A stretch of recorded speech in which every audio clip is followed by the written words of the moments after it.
everyone. My name is Jenny Nguyen. I'm a movement disorder nurse practitioner.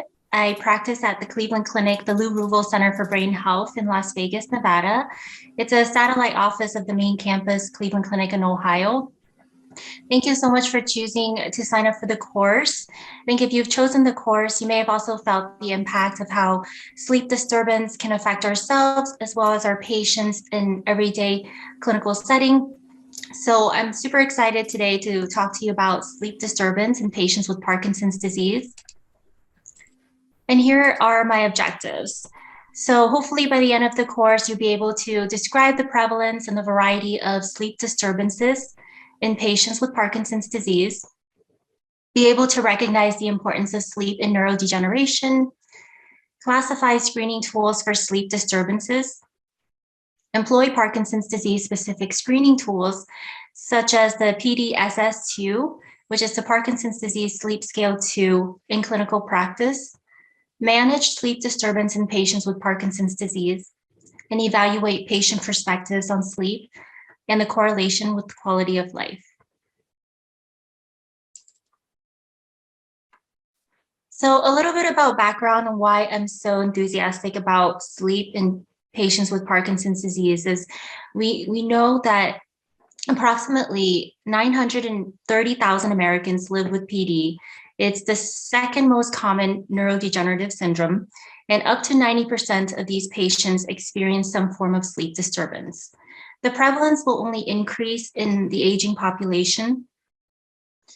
Sleep disturbances are generally defined as excessive daytime sleepiness, or sometimes commonly referred to as excessive daytime somnolence, insomnia, fragmentation, nocturnal motor features, dream enactment, REM sleep behavior symptoms, restless leg syndrome, or sleep disorder breathing, or more commonly known as obstructive sleep apnea.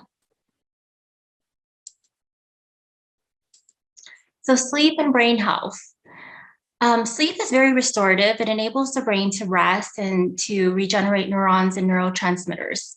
It's an important cycle of resting, restoring energy, and then being able to reuse it again. So therefore, adequate sleep, which is defined as a minimum of 7 hours each night, is necessary for cognitive and behavioral function. When we refer to cognitive, we're more referring to like memory recall. It's also the time when you're able to remove toxic waste byproducts, which may be accumulated throughout the day. So sleep deprivation can cause the lymphatic system to malfunction, or in other words, have less time to clear the waste byproducts. So this can lead to lower cognitive abilities, behavioral, and poor judgment. One common example that you may have heard before is that sleep deprivation or lack of sleep has been associated similarly to driving while intoxicated on alcohol. So as we know, with all the research, is that sleep is a key role in the onset and the progression of neurodegeneration. It may be an early sign of increased risk for future development of neurodegenerative disorders. Can also be a result of damage to the central nervous system.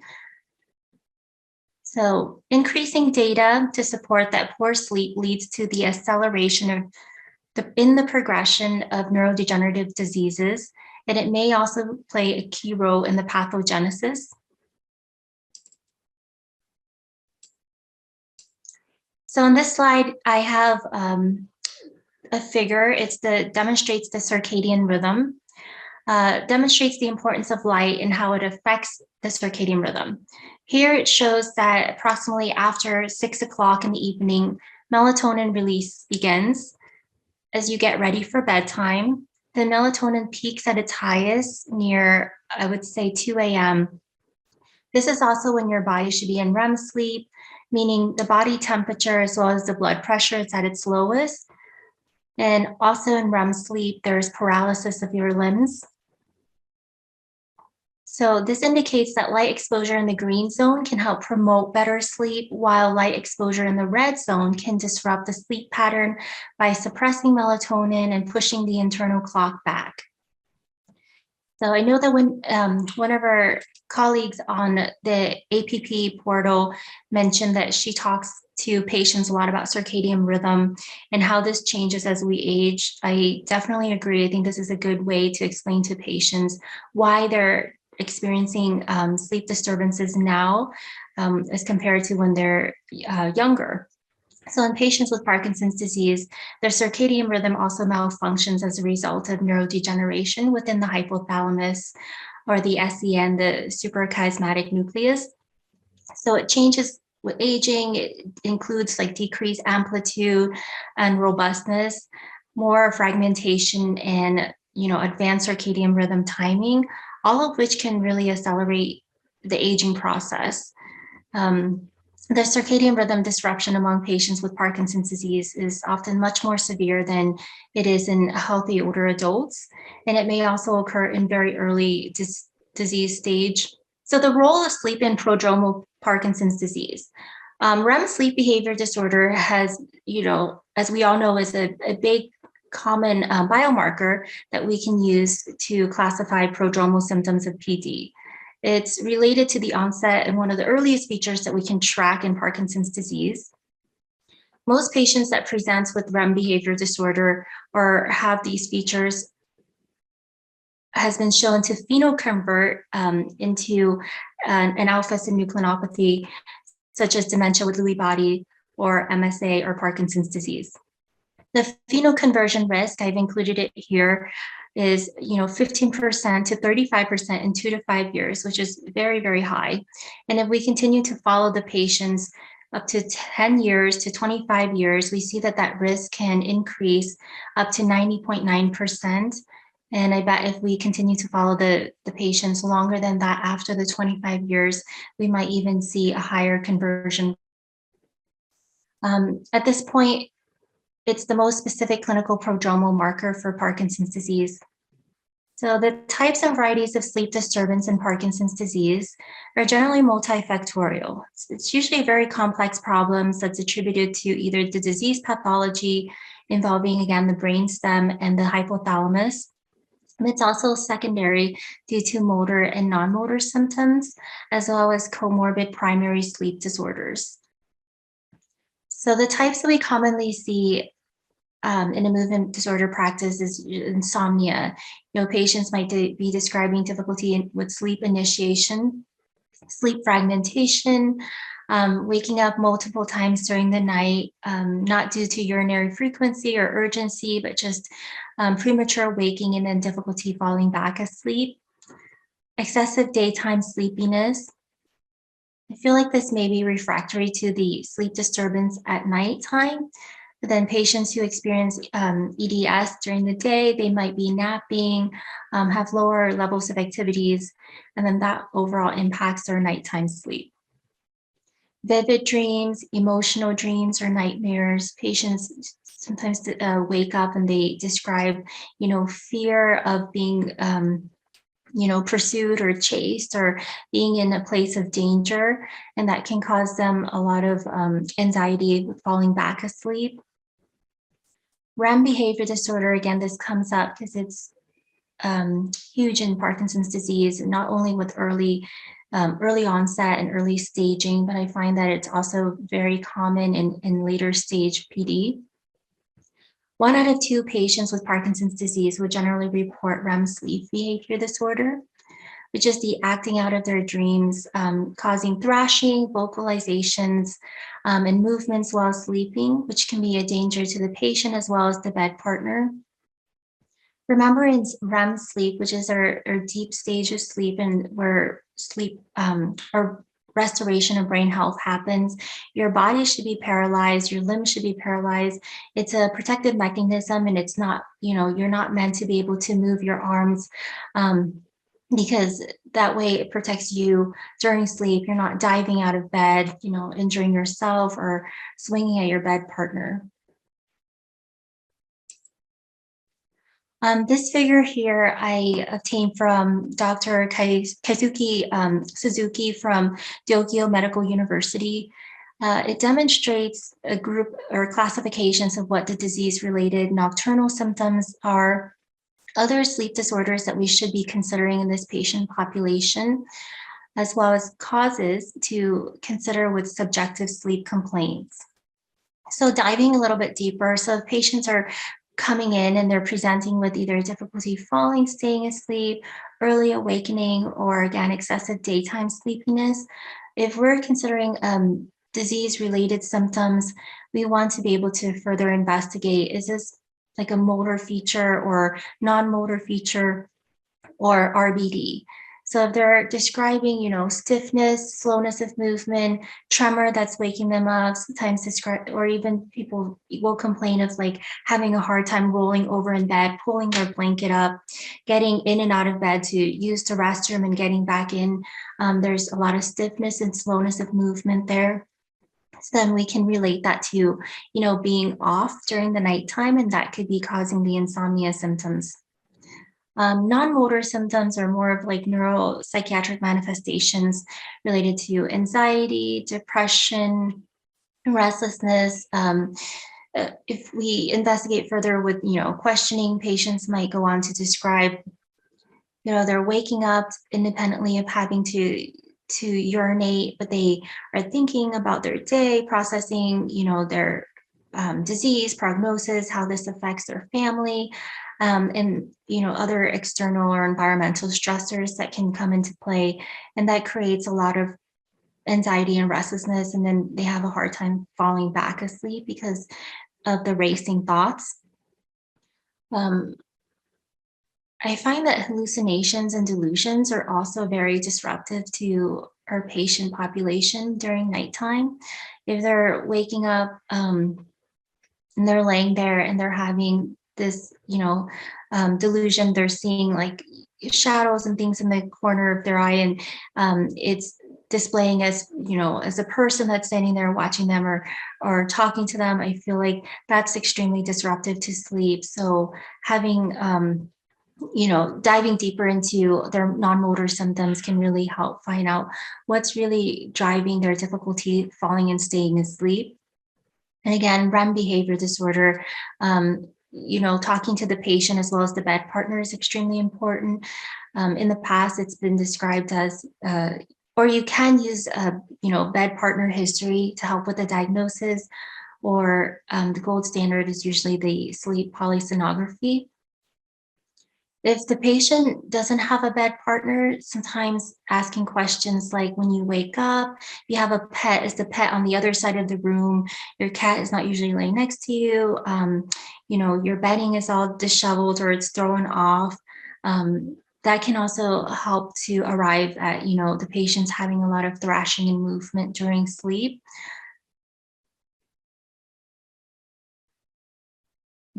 It's also considered disease-related pathology because, in different stages of Parkinson's disease, the patients will complain of sleep disturbance because it involves both dopamine and non-dopaminergic pathways, like serotonin, noradrenaline, acetylcholine, which can all affect their sleep-wake cycle and the sleep structure.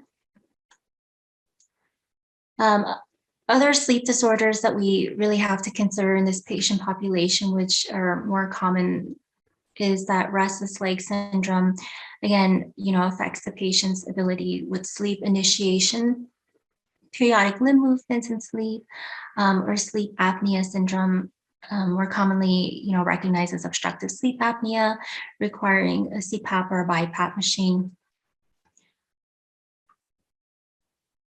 And then one of the other causes, or actually the very, very important causes that we have to consider is, anti-PD treatment, age-related changes, other comorbidities, and drugs. So usually reviewing their medication history, seeing what medications are taken close to bedtime, knowing some of the half-lives of medications and how that can impact their central nervous system is also very valuable. So the current trend in practice, despite the prevalence of sleep disturbance in Parkinson's disease, again, almost 98% of patients with PD will experience some form of sleep disturbance in their career with PD. It's often under-recognized and undertreated in healthcare. Although providers recognize the importance of sleep to optimize physical and mental health in patient care, they usually may not routinely assess for it, viewing it as maybe less important than other aspects of Parkinson's disease management.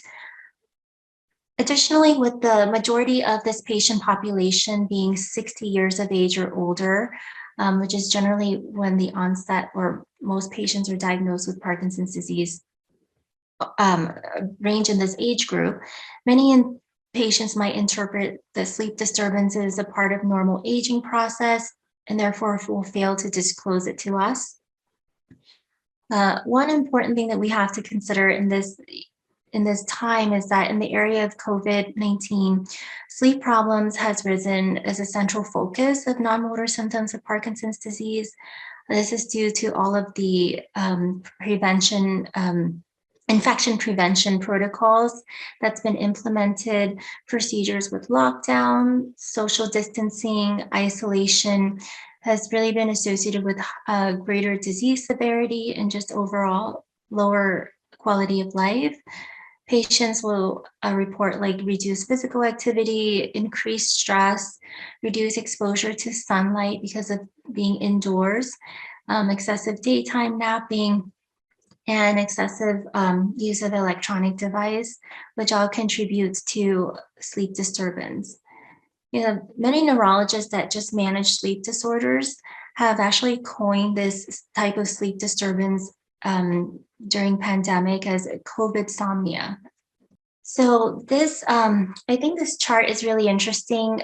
This is a survey that was completed by the authors Klingman and colleagues out of they surveyed 99 providers out of 2 centers of University of Pennsylvania and Granville Health System. And among them, those who responded to the surveys, 66% were doctors, 21% were DOs, and 17% were physician's assistants, and 6% were nurse practitioners, which I was surprised to learn that such a low number of nurse practitioners responded. The results found that sleep disorders are considered highly important by 88% of the participants that responded to the survey, and that 82% considered diagnosing these disorders highly important. They did a second survey to follow up on the first.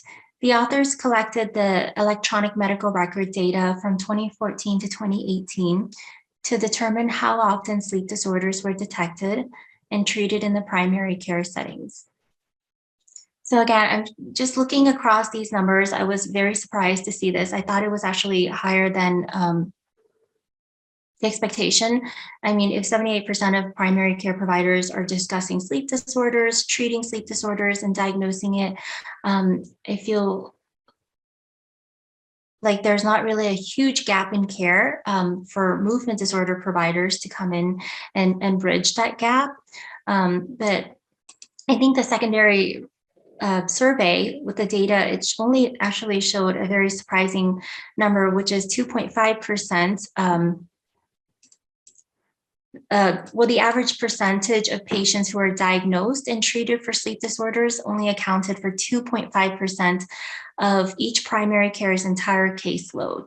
So although they're reporting its high value and importance for diagnosis and treatment and follow-up, only 2.5% are actually doing it for their patients.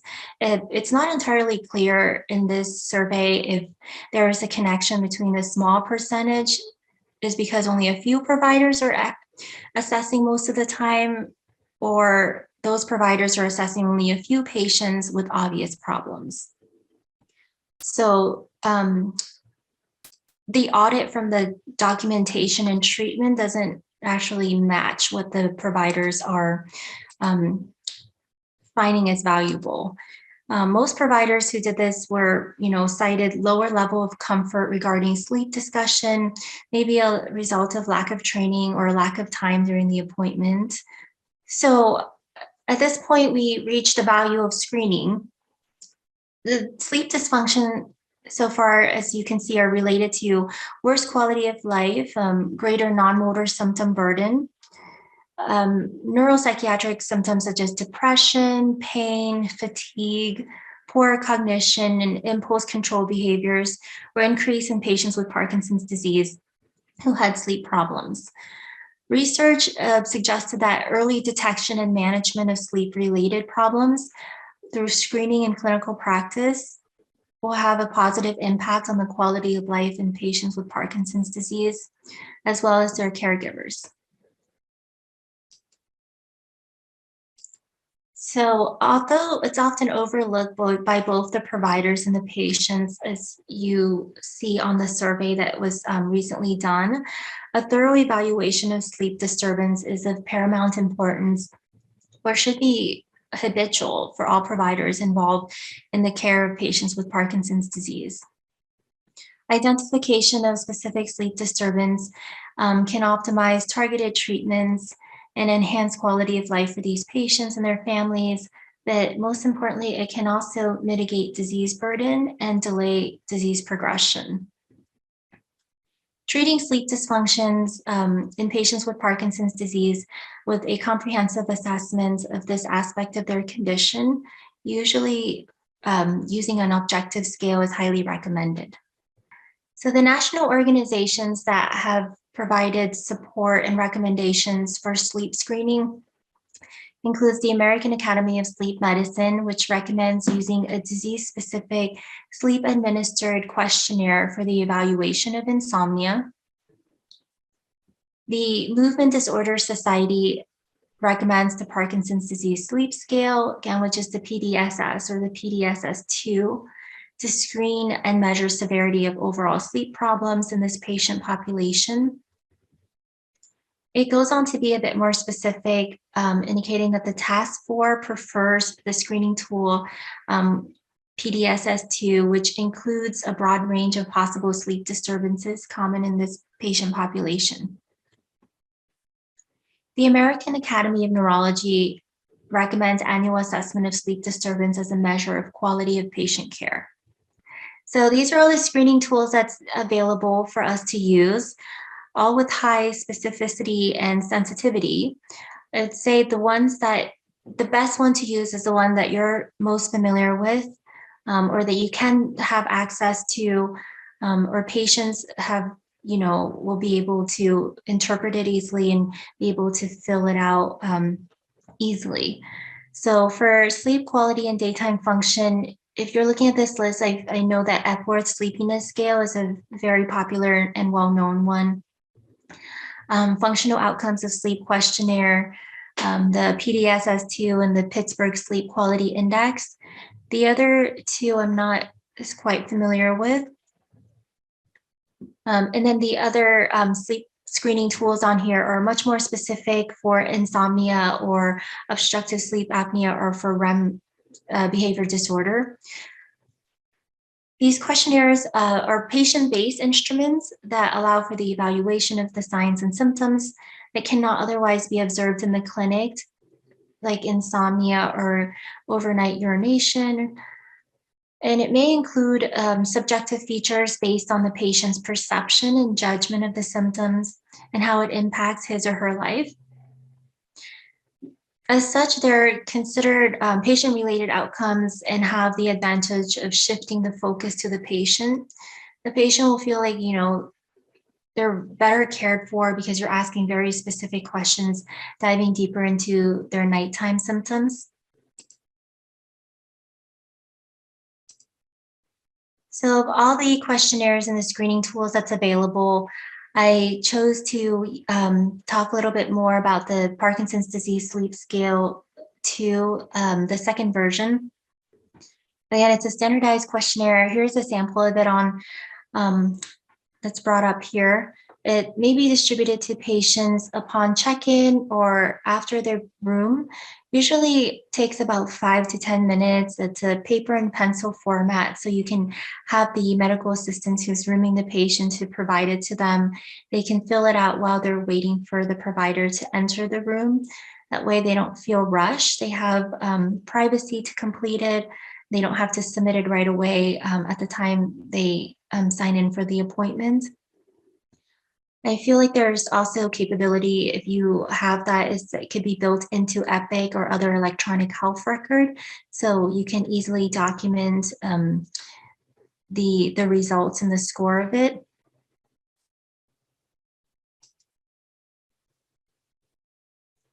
So the Parkinson's disease sleep scale, the difference between this and the original PDSS is that it has subscales to address like the unmet needs of motor problems at night, PD symptoms at night, and disturbed sleep. The scale, as you recall, is there's 15 items on there that are scored like a Likert scale, 0 meaning never to 4 meaning very frequent. The total score ranges from 0 to 60, where higher scores indicate more disability or more severity of the sleep problems. It's very similar to the UPDRS, meaning that the higher scores indicate more disability, more severe problems, and then the lower scores usually mean less problems. The diagnostic cutoff is equal to or greater than 15, but I would say equal to or greater than 18 is more clinically relevant for sleep problems. And again, I would emphasize it has a sensitivity of 72.1% and a specificity of 72.9%. So the score of each item is marked on the survey, so it's really easy for the provider who is scoring it to quickly add it up and then understand which domain is most affected. The patient can also tell you quickly, you know what, these are the items that trouble me the most, the ones that they would score a 4 on.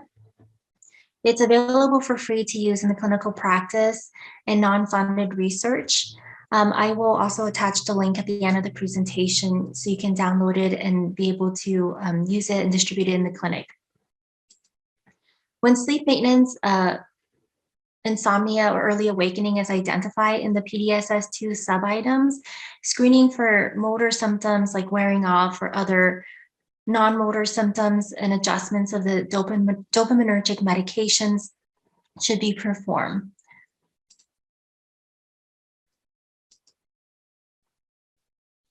So treatment, this is, I would say, a really loaded slide because treatment usually is at the provider's discretion.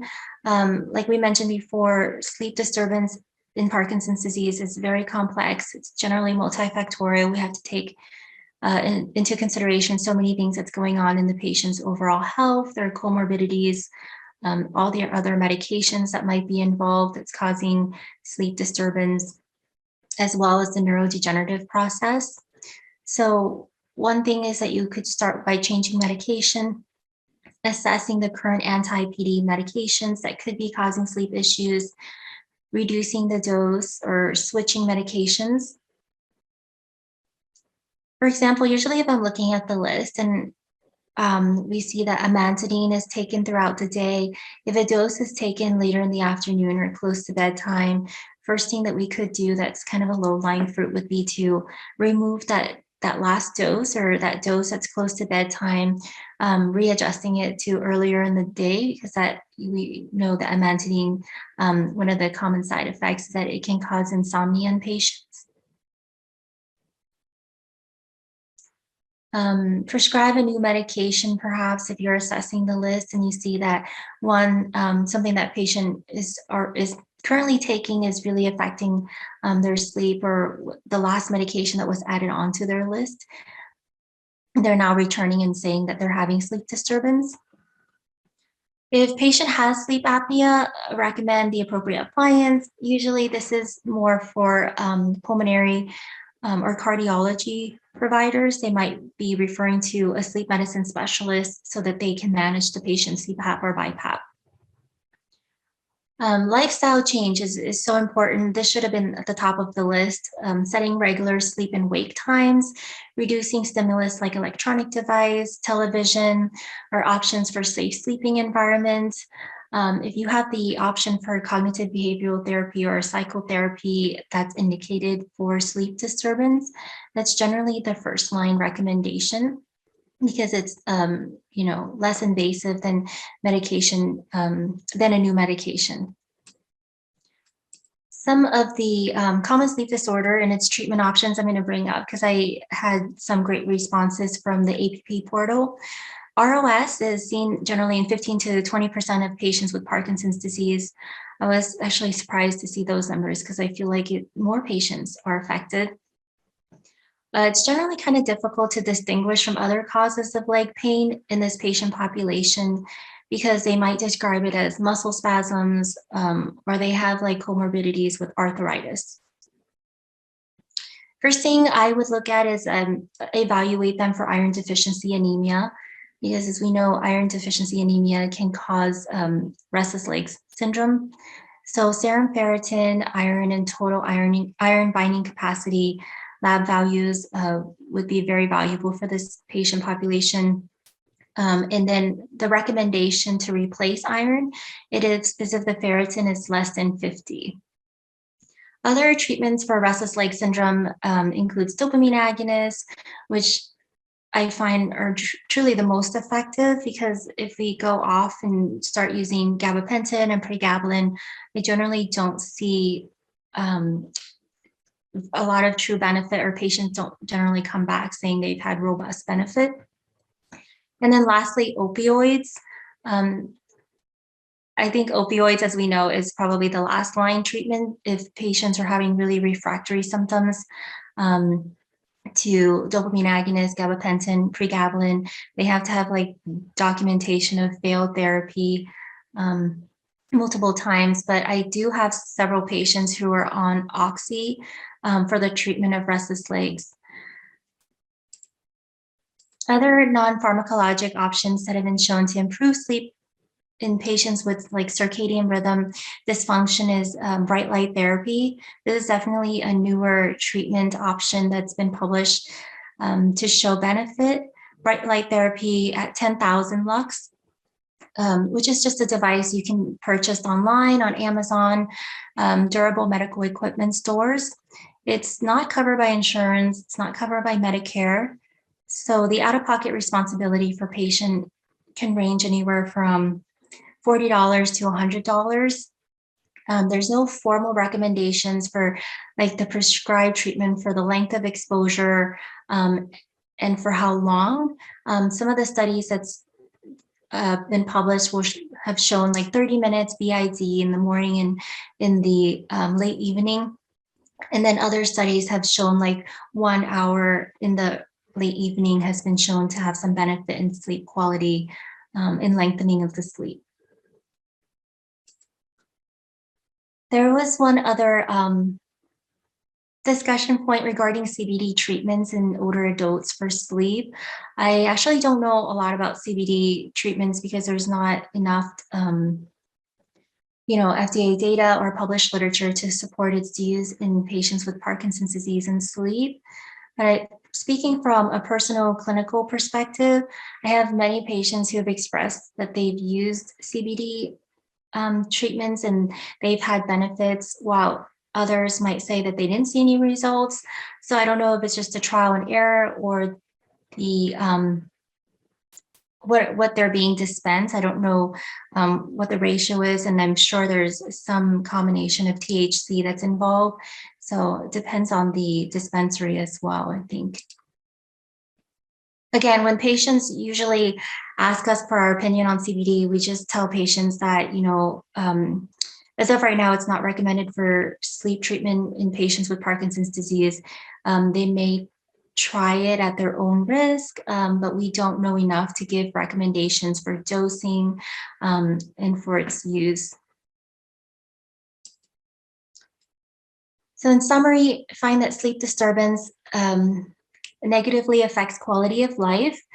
And the American Academy of Neurology does recognize that the quality of patient care must include an assessment of sleep disturbance in patients with Parkinson's disease, at least annually. So the assessment is defined as a use of a screening tool or even a discussion with the patient or the care partner. I think in this course, we talked about multiple tools that are available to access.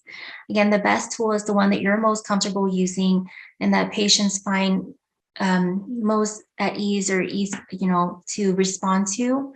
One that I've chosen that I'm most familiar with is the PDSS2, and it's free. It's available for us to use. You can download it using this link. You have to sign up for the account and let them know that you're using it, but it is free. So the recommendations for practice.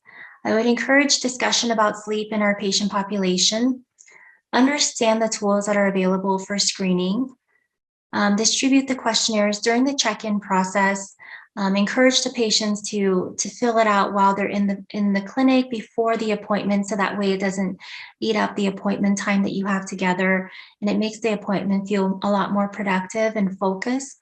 Patients know exactly what the issues are. Encourages patients to explain when the sleep disturbances happen and how it may affect their quality of life, their perception on each symptom. The sleep diary for a few weeks can also help patients remember the details. And then lastly, history from the sleep partner, if there is one. I did a brief interview with a patient on her perception of sleep and brain health in the questionnaire that we used. I was going to do a face-to-face interview, but I think because of the era of COVID and Omicron rise, we felt like it was better just as a telephone interview. This is a 78-year-old female with a 10-year history of Parkinson's disease, onset in approximately 2012. She's a tremor predominant phenotype. Her Nguyen and Yar stage is 2. And first question I asked her was, do your healthcare providers generally inquire about your sleep? Her response is no, my doctors usually do not ask about how I'm sleeping. I think it's because we usually just talk about how my meds are working. And then she made a note about, on and off times. And that's usually what we focus more on versus sleep. The second question I asked was, how important is it for you that we screen for sleep disturbance at least annually, which is consistent with the AAN guidelines? She felt yes, because I do have trouble sleeping, but often forget to bring it up during the appointment because they talk about my other problems. I have other medical problems, so sleep gets low priority. I asked, what is your understanding of sleep and brain health? When I sleep, I feel better and I can think more clearly. The patient responds, when I don't sleep, I feel lousy the next day. I don't have much understanding. I just know that I don't sleep like I used to. The last question is more specific regarding the PDSS2, which was administered to her prior to the visit. After you have completed the screening questionnaire, do you find that other patients can use the tool with ease? The patient responded, because of my tremor, it took me a bit longer, but I was able to fill it out. It didn't involve any writing or signing my name. I think other patients can fill it out in the room while they wait to see their doctor. I'm happy it brought up things that I would not remember to talk to my doctor about. So I think all of these are just really simple, but it reiterates like how important it is for us to assess sleep. Using our time wisely. Really, we have such a small window of time with the patient, and so making sure that it's a focused assessment, it's dedicated to their needs. And if we address the underlying issue with the sleep disturbance, generally patients will come in at subsequent visits and report just better outcomes. They feel better stamina, better mood, responding to medications better. And so I feel like the underlying issue here is that we are able to address sleep effectively in the time that we are with the patients. I think it can make a world of difference. So that's it. So here are my references for this presentation. And I think the one of the more important one is that the PDSS2, the tool that's on slide 18, can be accessed by all of us here, and so we can incorporate it into our clinical practice daily. But please feel free to send me any questions anytime. I think the best part about having this network of APPs is that we can bounce ideas off of each other, because what one thing works for one person might be very useful for others. So I love that we can collaborate that way. Thank you so much for taking the time to listen to the course. I really appreciate it.